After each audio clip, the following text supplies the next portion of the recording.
좋은 아침입니다. 역대하 7장 1절에서 22절 말씀 보도록 하겠습니다. 1절 솔로몬이 기도를 마침에 불이 하늘에서부터 내려와서 그 번제물과 제물들을 사르고 여호와의 영광이 그 성전에 가득하니 2절 여호와의 영광이 여호와의 전에 가득하므로 제사장들이 여호와의 전에 의로 등이 들어가지 못하였고 3절 이스라엘 모든 자손은 불이 내리는 것과 여호와의 영광이 성전 위에 있는 것을 보고 돌을 깐 땅에 엎드려 경배하며 여호와께 감사하여 이르되 선하시도다 그의 인자하심이 영원하도라 하니라. 자, 이제 성전 완공하고 솔로몬의 백성들을 향한 축복 기도가 마치자 하늘에서부터 불이 내려와서 번제물을 살랐습니다. 그리고 그 하나님의 영광이 얼마나 가득하든지 제사장들도 능히 성전에 들어가지 못할 정도의 어미하신 하나님의 영광이 그곳에 임하게 되었습니다. 그러자 백성들은 성전 바깥들에 그 이제 돌을 깔아둔 그 박석이라고 해서 빛나는 돌을 깔아둔 바닥에 다 엎드려서 하나님이 그들 가운데 이제 상주하시기로 임재하시기로 결정하신 이 엄청난 은혜에 대해서 선하시도다 그의 인자하심이 영원하도다라고 하며 감사의 고백을 드리게 되었습니다. 자, 이제 4절부터 한번 좀 보도록 하겠습니다.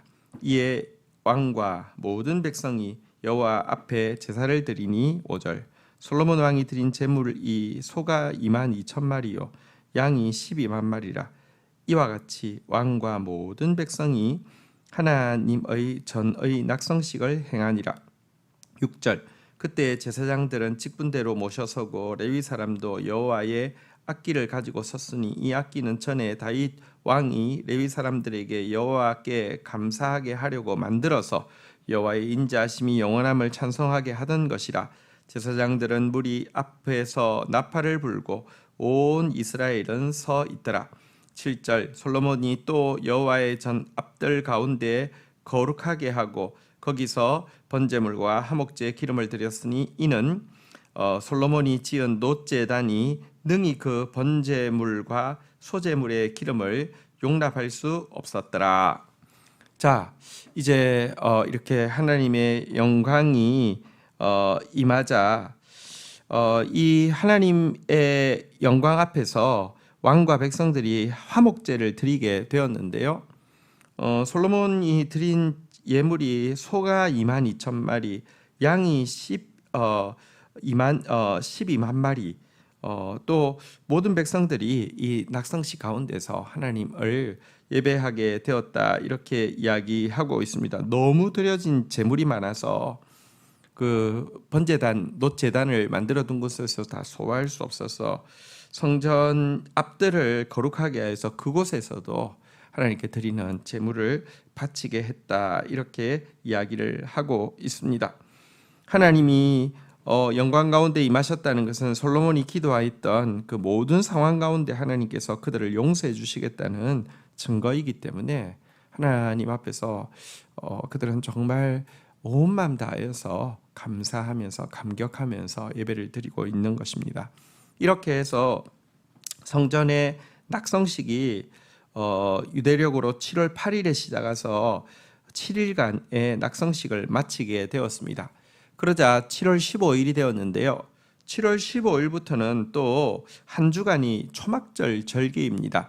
그래서 낙성식을 마치고 또 초막절이 이어서 진행되어지는 내용입니다.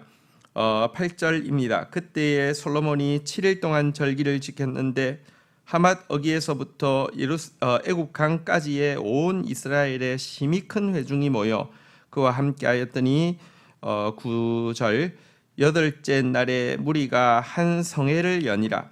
제단의 낙성식을 7일 동안 행한 후에 이 절기를 7일 동안 지키니라. 10절 17째 달 제23일에 왕이 백성을 그들의 장막으로 돌려보내매 백성이 여호와께서 다윗과 솔로몬과 그의 백성 이스라엘에게 베푸신 은혜로 말미암아 기뻐하며 마음이 즐거워하였더라. 그래서 이스라엘 백성들은 이제 낙성식을 마치고 또 연거푸 초막절을 지키고 14일간의 행사를 마치고 하나님께서 그들 가운데 베푸신 은혜에 감격하면서 고향 땅으로 돌아가게 되었습니다. 이렇게 해서 성전의 봉헌이 다 마쳐지게 되었는데요. 그때 그것으로 그치지 않고 하나님께서 솔로몬 개인에게 찾아오시는 내용이 이어지는 내용입니다.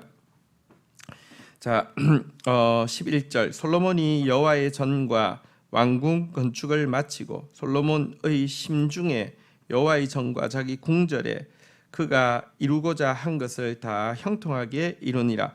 12절 밤에 여호와께서 솔로몬에게 나타나사 그에게 이르시되 내가 이미 내 기도를 듣고 이곳을 택하여 내가 내게 제사하는 성전으로 삼았으니 13절 혹 내가 하늘을 닫고 비를 내리지 아니하거나 혹 메뚜기들에게 토산을 먹게 하거나 혹 전염병이 내 백성 가운데 유행하게 할 때에 14절 내 이름으로 일컫는 내 백성이 그들의 악한 길에서 떠나 스스로 낮추고 기도하여 내 얼굴을 찾으면 내가 하늘에서 듣고 그들의 죄를 사하고 그들의 땅을 고칠지라. 15절 이제 이곳에서 하는 기도에 내가 눈을 들고 귀를 기울이리니. 16절 이는 내가 이미 이 성전을 택하여 거룩하게 하여 내 이름을 여기 영원히 있게 하였습니다. 내 눈과 내 마음이 항상 여기 있으리라.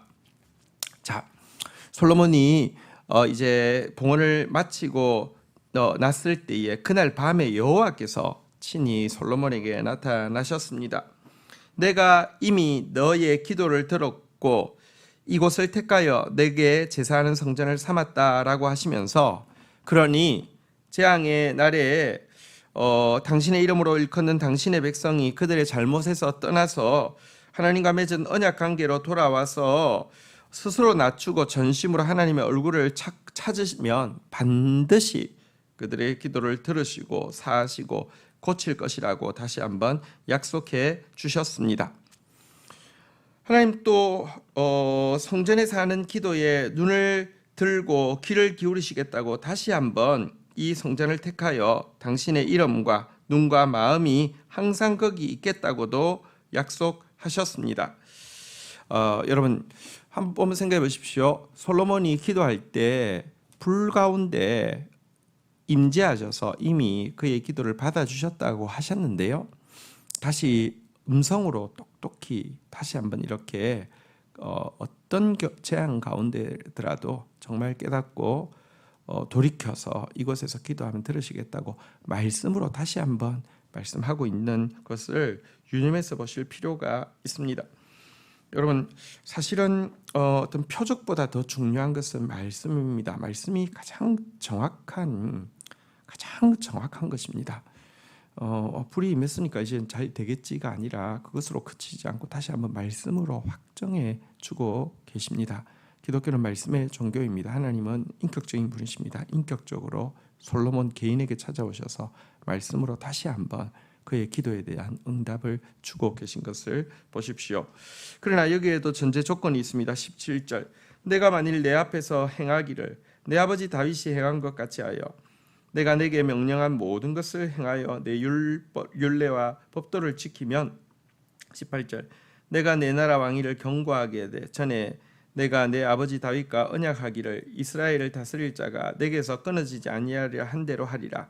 19절 그러나 너희가 만일 돌아서서 내가 너희 앞에 둔 내 율례와 명령을 버리고 가서 다른 신들을 섬겨 그들을 경배하면 20절 내가 너희 중에 준 땅에서 그 뿌리를 뽑아내고 내 이름을 위하여 거룩하게 한 이 성전을 내 앞에서 버려 모든 민족 중에 속담거리와 이야기거리가 되게 하리니 21절 이 성전이 비록 높을지라도 그리로 지나가는 자마다 놀라 이르기를 여호와께서 무슨 까닭으로 이 땅과 이 성전에 이같이 행하셨는고 하면 22절 대답하기를 그들이 자기 조상들의 애굽 땅에서 인도하여 내신 자기 하나님 여호와를 버리고 다른 신들에게 붙잡혀 그것들을 경배하며 섬김으로 여호와께서 이 모든 재앙을 그들에게 내리셨다 하리라 하셨더라. 자 보십시오. 네가 기도하면 또 백성들이 여기 이곳에서 기도하면 너가 중보한 대로 내가 응답하겠다라고 이야기하고 나서 조건을 하나 다는데 그 조건이 무엇입니까? 다윗처럼 내게 명령한 모든 것을 행하여 내 율례와 규례를 지키면, 이렇게 이야기하고 있습니다. 율례와 규례를 지키라는 것입니다. 그러면 왕위를 견고하게 할 것이고 다윗에게 주신 언약을 이렇게 이루어 줄 것이다. 하지만 또 19절부터 보면 돌아서서 내가 너희 앞에 둔 율례와 규례 명령을 버리고 다른 신들 섬기어 경배하면, 하나님께서 이곳에서 기도해도 소용없을 뿐 아니라 이곳 자체도 정말 비천하게 만들어서 다른 민족들이 도리어 이야기거리로 삼고 속담거리로 삼게 하시겠다라고 이야기하고 있습니다. 보십시오. 지금 성전이 완공되었고 너무 화려하게 완공했지만 이것이 핵심이 아니라 주의 율례와 규례, 명령이 핵심인 것을 분명히 하고 있는 것입니다. 기독교는 말씀의 종교입니다. 말씀에 순종할 때 하나님은요, 우리를 불쌍히 여기시고 구원하시고 은혜를 베푸시고 우리를 용서하시지만 말씀을 떠나면요, 아무리 우리가 그 외적인 의식이나 어떤 예배당이나 이런 걸 잘 해놨다 하더라도 아무 소용이 없다는 것을 분명히 하고 있습니다. 말씀 앞에서 여러분, 불의 응답보다 더 중요한 게 말씀의 응답이죠. 정말 말씀 순종하는 하나님의 사람들로 서기를 주의 이름으로 축복합니다. 주신 말씀 붙잡고 기도하며 나가도록 하겠습니다. 하나님, 솔로몬의 기도에 응답하시면서 불이 임하였고 하나님의 큰 영광이 임하였던 것을 보게 됩니다. 하나님, 또 우리가 기도할 때 하늘의 불이 임하며 하나님의 영광이 나타나는 축복도 누리게 하여 주옵소서. 그러나 하나님, 인격적으로 다시 한번 솔로몬을 찾아오셔서 말씀으로 똑똑히 약속을 다시 한번 체결해 주시고, 그러나 주의 명령과 규례를 떠난다고 하면 성전이 아무리 화려하고 성전에 하나님의 영광이 임했었다 할지라도 성전이 도리어 속담거리가 될 만큼 부끄럽게 만드시겠다고 하신 주님, 우리가 하나님의 말씀을 이해하고 순종하는 데 최선을 다하며 그 말씀을 붙잡고 참회하고 그 말씀 앞에서 눈물을 흘리다가 또 용서받고 또 은혜받고, 아니 더 나아가서 정말 하나님의 사람들로서, 하나님의 축복의 사람들로서 나타날 수 있도록 은혜를 더하여 주옵소서. 결단코 말씀 떠나서 우상을 사랑하는 내가 원하는 것을 쫓아가는 자 되지 않도록 저희를 붙들어 주옵소서. 예수님의 이름으로 기도 올립니다. 아멘.